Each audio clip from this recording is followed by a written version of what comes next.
नमस्कार विद्यार्थियों, श्री श्याम कॉलेज की ऑनलाइन क्लासेस में आपका स्वागत है। इस क्लास में हम बीए बीएड थर्ड ईयर के लिए विश्व का प्रादेशिक भूगोल पढ़ रहे हैं, जिसका ये 79वां भाग है। विश्व के प्रादेशिक भूगोल में हम जापान का प्रादेशिक अध्ययन कर रहे हैं।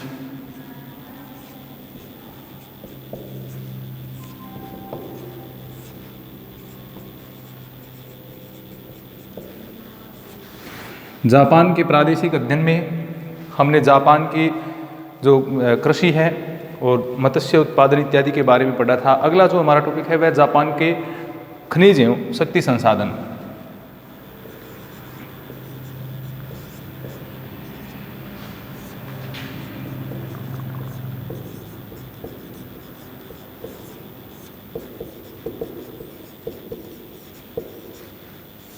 मिनरल एंड पावर रिसोर्सेज, खनिज एवं शक्ति संसाधन।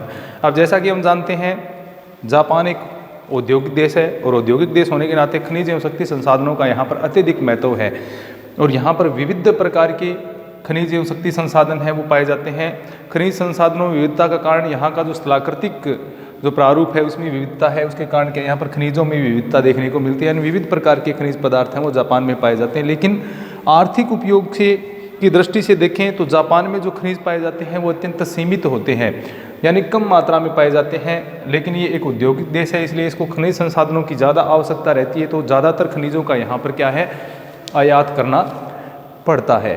तो यहाँ की जो जटिल भूगर्भिक संरचना है उसके कारण खनिजों में काफ़ी विविधता देखने को मिलती है और 2 दर्जन के लगभग यहाँ पर खनिजों का खनन है वो किया जाता है। यानी लगभग 24 प्रकार के खनिजों का खनन जापान में किया जाता है, लेकिन उनमें से अधिकांश हैं वो अल्प मात्रा में पाए जाते हैं, यानी उनकी संख्या है, उनकी जो मात्रा है वो कम पाई जाती हैं।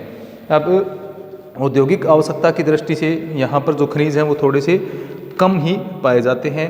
यहाँ पर प्रमुख खनिजों में क्रोमाइट, जिप्सम, चूना पत्थर, साधारण कोयला है, गंधक, सीसा, जस्ता, तांबा, लोहा ऐसा आदि यहाँ पर पाए जाते हैं। लेकिन कुछ एक खनिज हैं वो पर्याप्त मात्रा में और कुछ एक हैं वो बहुत ही अल्प मात्रा में पाए जाते हैं। तो जापान में पाए जाने वाले प्रमुख जो खनिज एवं शक्ति संसाधन है वो इस प्रकार हैं। जैसे सबसे पहले सबसे वर्तमान युग में अगर हम बात करें तो सबसे महत्वपूर्ण जो खनिज आता है वह है लौह ऐशक।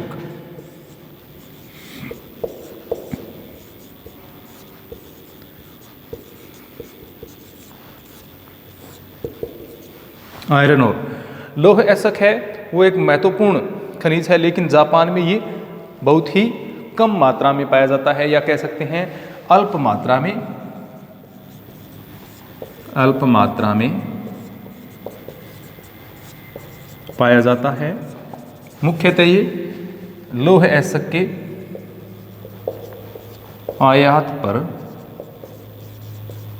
निर्भर है। लौह ऐशक के बारे में सामान्य जानकारी हमने पहले ही पढ़ ली थी। जैसे इसकी जो लौह ऐशक में लोहे की मात्रा के आधार पर इसके जो प्रकार हैं ऐशक के, जैसे हेमेटाइट है, मैग्नेटाइट है, लिमोनाइट है, सीडेराइट आदि जो प्रकार होते हैं उनके बारे में हमने पहले पढ़ लिया था। तो जापान क्या है, अल्प मात्रा में लौह ऐशक का उत्पादन कर पाता है क्योंकि उपलब्धता अल्प मात्रा में है और यहाँ पर ज़्यादातर यहाँ का जो जापान जो है वो लौह ऐशक के आयात पर निर्भर करता है। यानी यहाँ पर खनिज है वो कम मात्रा में पाया जाता है, आयात ज़्यादातर करना पड़ता है।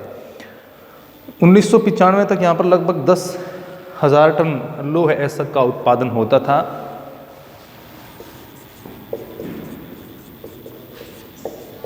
तक 10,000 टन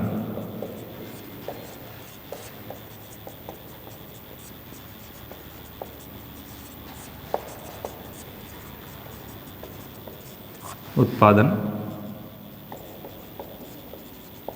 होता था, लेकिन वर्तमान में ये घटते हुए बहुत ही कम हो गया है क्योंकि लगातार जो उत्पादन हो रहा था, भंडार कम थे, उसके कारण यहाँ पर भंडार हैं वो बहुत ही कम हो गए, तो उत्पादन भी घटते हुए यहाँ पर वर्तमान में अगर हम बात करें तो केवल 500 टन ही लगभग वर्तमान में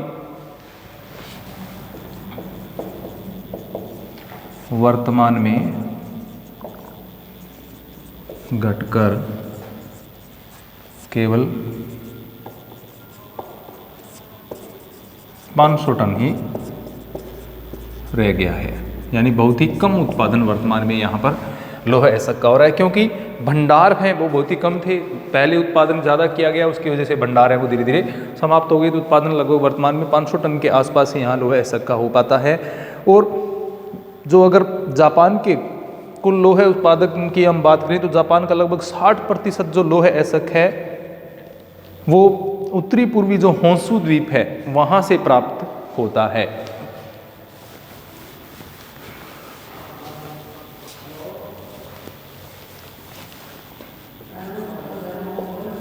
कुल उत्पादन का 60% उत्तरी पूर्वी होंशु द्वीप से प्राप्त होता है। ओकेडो द्वीप और मध्य जो द्वीप है जो कि सबसे बड़ा द्वीप है होंशु द्वीप, और होंशु द्वीप का जो उत्तरी भाग है वहाँ से सर्वाधिक मात्रा में यहाँ पर लोहे ऐसक की प्राप्ति होती है, यानी लगभग 60%। जापान के कुल उत्पादन का 60% लोहे ऐसक है वो उत्तरी पूर्वी होंशु द्वीप से प्राप्त होता है। और वहाँ पर स्थित कैमेसी तथा सीनन जो क्षेत्र हैं वो प्रमुख लोहे ऐसक उत्पादक क्षेत्र हैं। कौन से? कैमेसी तथा सीनन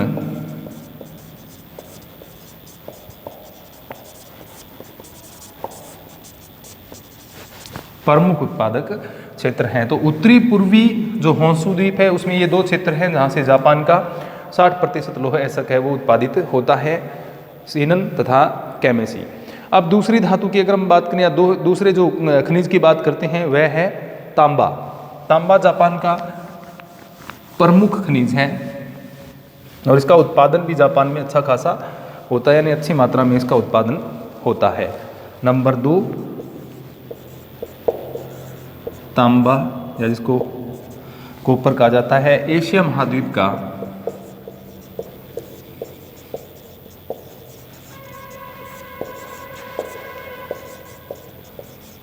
लगभग 1/4 जो तांबा ऐसक है उसका उत्पादन जापान में किया जाता है। एशिया महाद्वीप के कुल उत्पादन का लगभग 1/4 तांबा उत्पादन यहाँ पर होता है। विश्व के अगर कुल उत्पादन की बात करें तो जापान से विश्व के कुल तांबा उत्पादन का 3% प्राप्त होता है। विश्व के कुल तांबा उत्पादन का 3% उत्पादित है वो जापान के द्वारा किया जाता है। 3% उत्पादन जापान करता है विश्व के कुल तांबा उत्पादन का। तो तांबे का यहाँ पर अच्छा उत्पादन होता है। अब तांबा अधिकांशतः होंशु तथा शिकोकू द्वीप जो हैं, सबसे बड़ा द्वीप होंशु और उसके बाद में जो सबसे छोटा द्वीप है शिकोकू, वहाँ से तांबे का उत्पादन है वो ज़्यादातर होता है। अधिकांश तांबा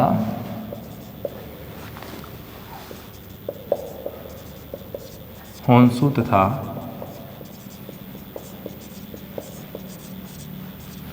शिकोकू द्वीप से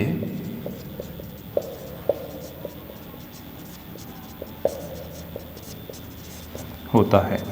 यानी होंशु और शिकोकू द्वीप के जो खाने हैं वहाँ से अधिकांश तांबे की प्राप्ति है वो होती है। होंशु सबसे बड़े द्वीप से और शिकोकू यानी सबसे छोटे द्वीप से यहाँ पर तांबे का उत्पादन है वो ज़्यादा प्राप्त होता है। संचित भंडार कम होने के कारण उत्पादन में अब धीरे धीरे क्या है कमी आ रही है। जैसे 1970 में यहाँ पर 120,000 यानी 1,20,000 मीट्रिक टन तांबा निकाला गया था।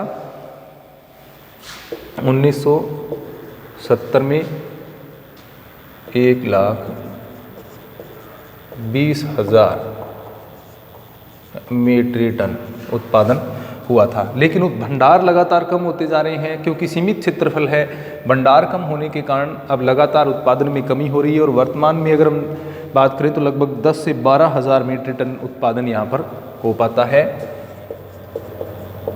वर्तमान में 10 से 12,000 मीट्रिक टन उत्पादन हो पाता है।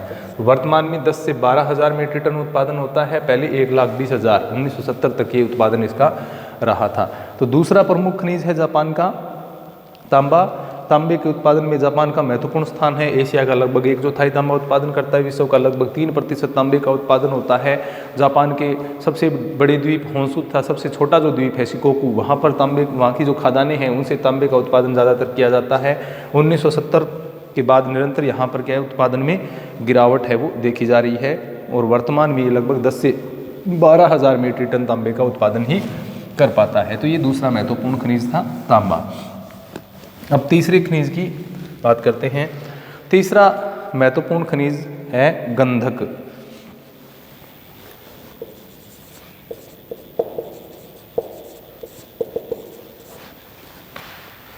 गंधक भी एक उपयोगी खनिज है और इसका उपयोग लगभग एक रासायनिक पदार्थ के रूप में इसका उपयोग है वो ज़्यादातर किया जाता है। यानी ये कह सकते हैं रासायनिक जो खाद होती हैं या रासायनिक पदार्थ जो होते हैं उनके निर्माण में किया जाता है उपयोग रासायनिक पदार्थों के निर्माण में। तो रासायनिक पदार्थों के निर्माण में गंधक का उपयोग है वो ज़्यादातर किया जाता है। जापान विश्व के प्रमुख गंधक उत्पादक देशों में से है। जापान का जो मध्यवर्ती भाग, इसके अलावा उत्तरी दक्षिण दिशा में स्थित जो ज्वालामुखी पहाड़ियाँ हैं ज़्यादातर, वहाँ से गंधक का उत्पादन होता है। ये कह सकते हैं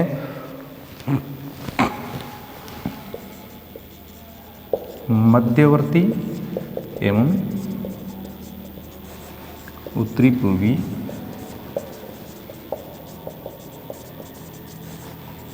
ज्वालामुखी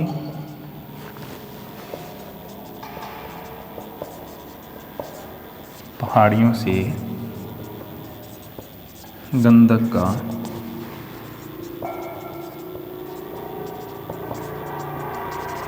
उत्पादन होता है। तो एक मध्य, जैसा कि हम जानते हैं यहाँ पर जो अधिकांश भाग है वो पहाड़ी भाग है और पहाड़ी भागों में ज़्यादातर यहाँ पर ज्वालामुखी पर्वत पाए जाते हैं। तो वो जो ज्वालामुखी पर्वत हैं उनसे, यानी ज्वालामुखी पहाड़ियों से यहाँ पर गंधक का उत्पादन होता है। इसी कारण जापान क्या है, विश्व का एक प्रमुख गंधक उत्पादक देश है। पर्याप्त भंडार यहाँ पर पाए जाते हैं। अब गंधक के द्वीप भंडारों की अगर हम बात करें या खदानों की बात करें तो होंशु, होक्काइडो और क्यूशु जो 3 प्रमुख बड़े द्वीप हैं, यानी उत्तर से हम प्रारंभ करें तो होक्काइडो, होंशु और दक्षिणतम शिकोकू, इन तीनों द्वीपों में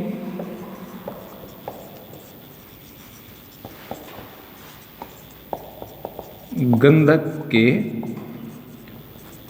भंडार पाए जाते हैं।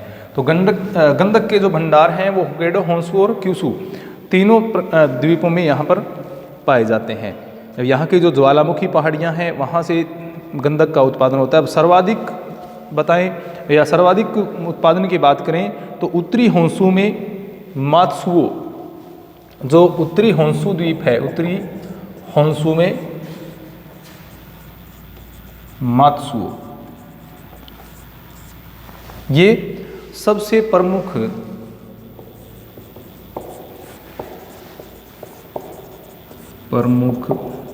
गंधक उत्पादक क्षेत्र है। मात्सुओ जापान का सबसे प्रमुख गंधक उत्पादक क्षेत्र है, जो कि कहाँ पर स्थित है, उत्तरी होंशु द्वीप में स्थित है। यहाँ पर सर्वाधिक ये सबसे बड़ी खदान इसको हम कह सकते हैं। अब यहाँ पर कुल उत्पादन की बात करें तो वार्षिक उत्पादन 2 से 3 लाख मीट्रिक टन यहाँ पर वार्षिक उत्पादन गंधक का होता है। गंधक का वार्षिक उत्पादन 2 से 3 लाख मीट्रिक टन यहाँ पर होता है। तो तीसरा महत्वपूर्ण खनिज है गंधक, जो कि रासायनिक पदार्थ के रूप में काम में इसको लिया जाता है। रासायनिक उर्वरकों के निर्माण में या अन्य पदार्थों के रसायनों के निर्माण में इसको काम में लिया जाता है।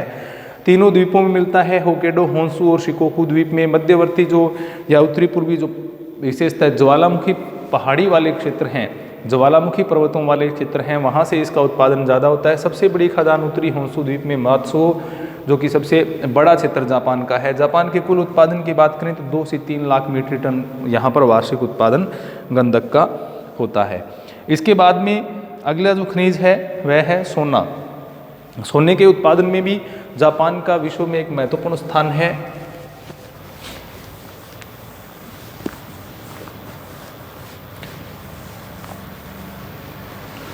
जैसा कि हम जानते हैं सोना एक बहुमूल्य धातु है। धातुओं में कौन सी प्रकार की धातुओं में रखा जाता है इसको? बहुमूल्य धातु। तो बहुमूल्य धातु है और इसके उत्पादन में भी जापान क्या है, महत्वपूर्ण स्थान रखता है। सोने का वार्षिक उत्पादन की अगर हम बात करें तो लगभग घटता बढ़ता रहता है। यहाँ पर 1970 में 8000 किलोग्राम वार्षिक उत्पादन हुआ था, लेकिन उसके बाद में लगातार इसके उत्पादन में कमी देखने को मिल रही है। जैसे 1980 में घटकर 3200 किलोग्राम रह गया, 2000 में यहाँ पर 8400 किलोग्राम, यानी कभी बढ़ जाता है तो कभी घट जाता है। सन 2000 में यहाँ पर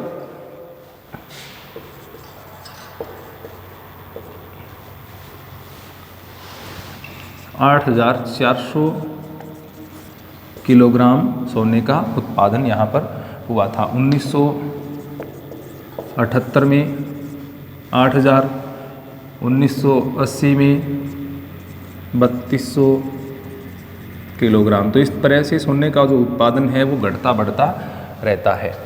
प्रमुख उत्पादन क्षेत्रों की अगर हम बात करें तो प्रमुख उत्पादक क्षेत्रों में कोनोमाई, कुसिकिमो,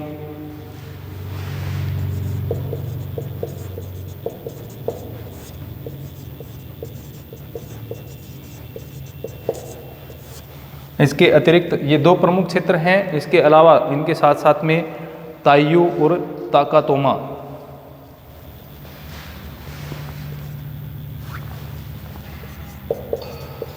ताइयो और ताकातोमा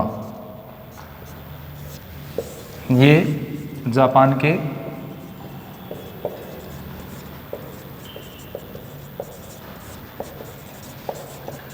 प्रमुख सोना उत्पादक क्षेत्र हैं। तो प्रमुख सोना उत्पादक क्षेत्रों में कानोमाई, कुसिकिमो, ताइयो और ताकातोमा यहाँ के प्रमुख सोना उत्पादक क्षेत्र हैं। उत्पादन का विवरण मैंने आपको बताया। ये वार्षिक रूप में उतार चढ़ाव इसमें देखने को मिलता है। तो चौथी महत्वपूर्ण धातु है सोना। उसके बाद में चांदी, जिसको सिल्वर कहते हैं, चांदी उत्पादन भी जापान में होता है।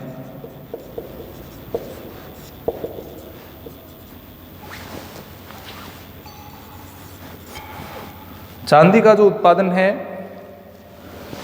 विशेषतः उन्हीं क्षेत्रों में होता है जहां से सोने की प्राप्ति होती है। और चांदी के अगर हम वार्षिक उत्पादन की बात करें तो जापान में लगभग 1 लाख किलोग्राम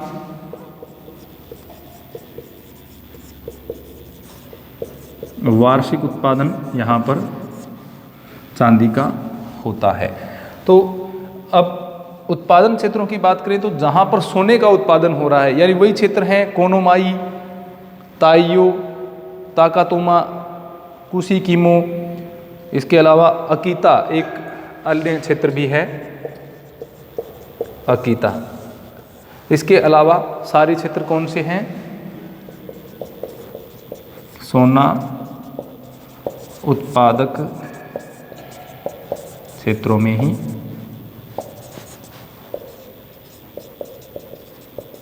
उत्पादित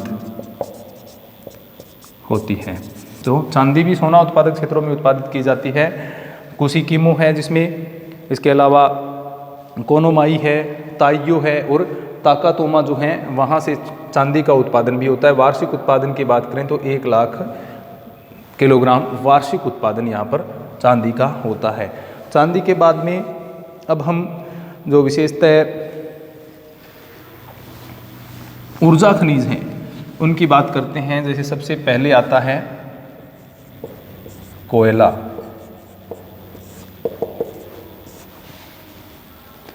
ऊर्जा खनिजों में सर्वप्रथम कोयला। कोयला जापान का एक महत्वपूर्ण खनिज है क्योंकि जापान के अगर हम औद्योगिकीकरण की बात करें तो जापान में औद्योगिकीकरण की जो प्रमुख नींव रही है वो क्या है, कोयला है। तो इसलिए क्या है, ये प्रमुख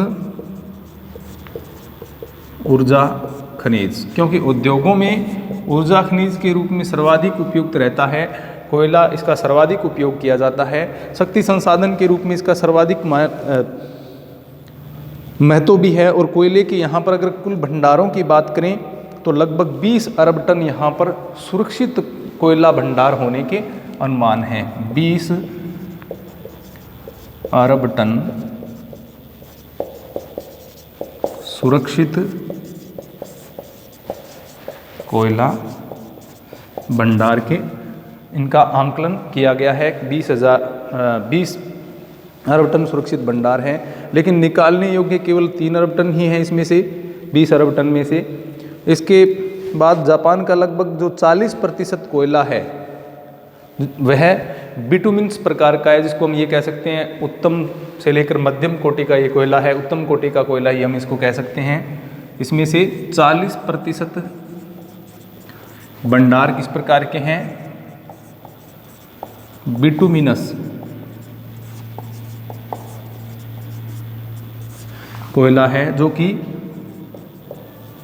उत्तम प्रकार का हम कह सकते हैं। औद्योगिक दृष्टि से ये उत्तम प्रकार का कोयला है। एंथ्रेसाइट, बिटुमिन्स, लिग्नाइट और पीट, ये 4 प्रकार कोयले के होते हैं। हमने कोयले का जो अन्य देशों में उत्पादन के बारे में जब पढ़ा था, या एशिया के प्रमुख खनिजों के बारे में पढ़ा था, तब कोयले की जो किस्में हैं उनके बारे में पढ़ा था। तो कोयले की जो मुख्य किस्में हैं एंथ्रेसाइट, बिटुमिन्स, लिग्नाइट और पीट, ये मुख्य किस्में कोयले की हैं।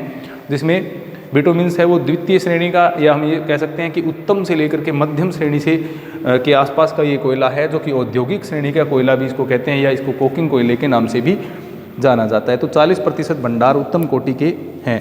अब जापान में कोयले की जो परतें हैं वो अधिक पतली होती हैं और अत्यधिक गहराई पर पाई जाती हैं। इसके कारण इनका जो खनन है वो थोड़ा सा एक प्रकार से खर्चीला होता है, यानी ज़्यादा पैसे इसके ऊपर खर्च करने पड़ते हैं, खनन के ऊपर ज़्यादा पूंजी की आवश्यकता पड़ती है।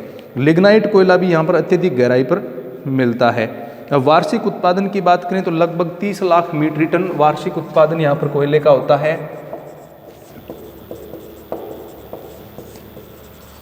30 लाख मीट्रिक टन कोयले का उत्पादन यहाँ पर वार्षिक होता है। अब उत्पादक क्षेत्रों की बात करते हैं तो यहाँ पर प्रमुख जो उत्पादक क्षेत्र हैं कोयले की खानें होक्काइडो, होन्शु और क्यूशु, इन्हीं तीनों द्वीपों में पाई जाती है। होक्काइडो,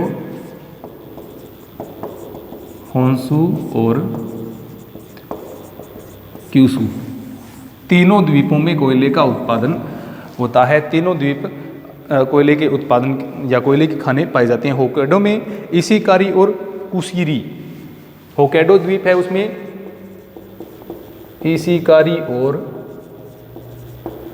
कुशिरी खदानें या क्षेत्र जो हैं वो कोयला उत्पादन के लिए प्रसिद्ध हैं। इसके अलावा होन्शु में जोवान और कितकी,